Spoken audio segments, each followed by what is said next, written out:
Hi friends, இன்றைக்கி பாரம்பரிய சமையலில் உளுந்தஞ்சோறு தூயமல்லி அரிசி யூஸ் பண்ணி பண்ணியிருக்கேன். ஸோ இது எங்கள் ஆச்சி செய்கிற மெத்தடு. இந்த மெத்தடை நான் எந்த வீடியோலையும் நான் பார்த்ததில்ல. உங்களுக்காக நான் செஞ்சு காட்டுறேன்.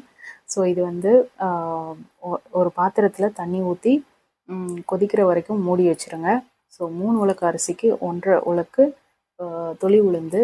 ஸோ இதை வாஷ் பண்ணி உள்ளே சேர்த்துருங்க. கொஞ்சம் தண்ணி எக்ஸஸாக இருந்ததுன்னா எடுத்து வச்சுருங்க. அப்புறமா தேவைப்பட்டால் பின்னாடி சேர்த்துக்கலாம். ஸோ இதில் வந்து ஜீரகம் 2 ஸ்பூன், 1.5 ஸ்பூன் வெந்தயம், அப்புறம் 1 ஸ்பூன் மிளகு போட்டு மூடி வச்சுருங்க. ஸோ பாதி வெந்ததுக்கப்புறமா கொஞ்சமாக உப்பு, ஒரு 20லேருந்து 30 பல் பூண்டு சேர்த்து கிளறி விட்டுட்டு மூடி வச்சுருங்க. இன்னும் கொஞ்சம் வேகட்டும். அப்புறம் ஒரு சின்ன துண்டு இஞ்சியை நல்லெண்ணெய் ஊற்றி தட்டி தாளித்து காயம் கருவேப்பிலெல்லாம் போட்டு தாளித்து இந்த சாதத்தில் கொட்டி கிளறி எடுத்தால் சாதம் ரெடி. ஸோ இதில் இந்த வெள்ளைப்பூடு பார்த்திங்கன்னா இந்த மாதிரி குலையாமல் கரெக்டான பக்குவத்தில் இருக்கணும். ஸோ சாதம் ரெடி ஆயிடுச்சு. ஸோ இந்த ரெசிபி உங்களுக்கு பிடிச்சிருந்தது அப்படின்னா உங்கள் ஃப்ரெண்ட்ஸ் அண்ட் ஃபேமிலிக்கு ஷேர் பண்ணுங்கள்.